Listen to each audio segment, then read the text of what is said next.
एक लंबे अरसे से फॉरेक्स ट्रेडिंग के साथ इन्वॉल्व और अभी तक ये नहीं पता कि हेज ट्रेडिंग क्या होती है, तो ये वीडियो आपके लिए लाइफ चेंजिंग हो सकती है। देखिए, सबसे पहले तो मान लेते हैं उन लोगों पे जाते हैं जो अपने अकाउंट वॉश करते हैं। ये उन लोगों के लिए बेहतर है जो बड़ी ट्रेड लगाते हैं, बड़ी लॉट लगाते हैं और बाद में एट द एंड ऑफ क्या करते हैं जी, अपना अकाउंट वॉश कर लेते हैं। बात आते हैं अपने टॉपिक पे वापस। बहुत देर से फॉरेक्स मार्केट के साथ इन्वॉल्व हो, अभी तक ये नहीं पता हेजिंग क्या होती है, हेज ट्रेडिंग क्या होती है, तो ये वीडियो तुम्हारे लिए लाइफ चेंजिंग हो सकती है। देखिए, सबसे पहले बात करते हैं उन लोगों की जो लोग बगैर स्टॉप लॉस के ट्रेड करते हैं। उनके पास ऑप्शन 2 क्या होता है। मान ले मैंने एक ट्रेड लगाई है, बाई की, मार्केट सेल होती जा रही है, मेरे पास ऑप्शन 2 क्या है, ना मैंने स्टॉप लॉस लगाया ना मेरे पास कोई और चीज़ है।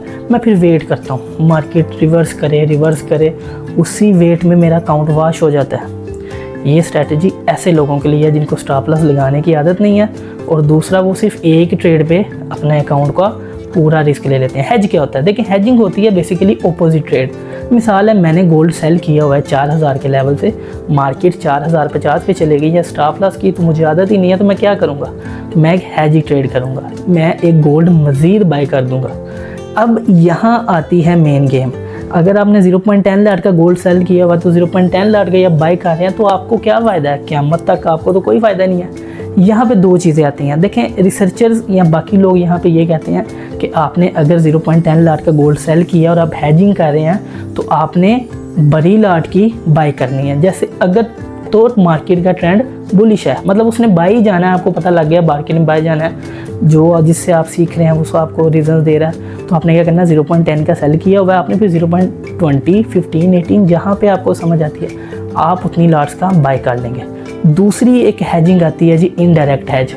ठीक है, जो मैंने आपको पहला बताया डायरेक्ट हेज था। दूसरी इनडायरेक्ट हेज में ये आता है कि मान लें आपने यूरो यूएसडी का पेयर सेल किया और वो बाय जाता जा रहा है। ठीक है, अब आप क्या करेंगे, सोच में आ जाएंगे सारी बात। अब आपने यूरो यूएसडी सेल किया हुआ है, आप दूसरी तरफ क्या करेंगे, जीबीपी यूएसडी को बाय कर देंगे।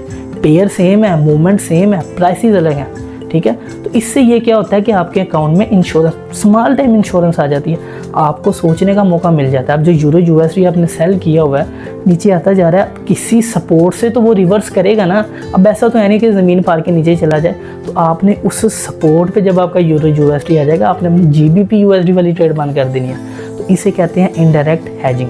और डायरेक्ट हैज ये होता है उसी पेयर पे आपने डबल या ऑपोजिट ट्रेड लगा लेनी है। ये उन लोगों के लिए एक बहुत अच्छी टेक्निक है जिनको स्टॉप लॉस लगाने की गंदी आदत नहीं है।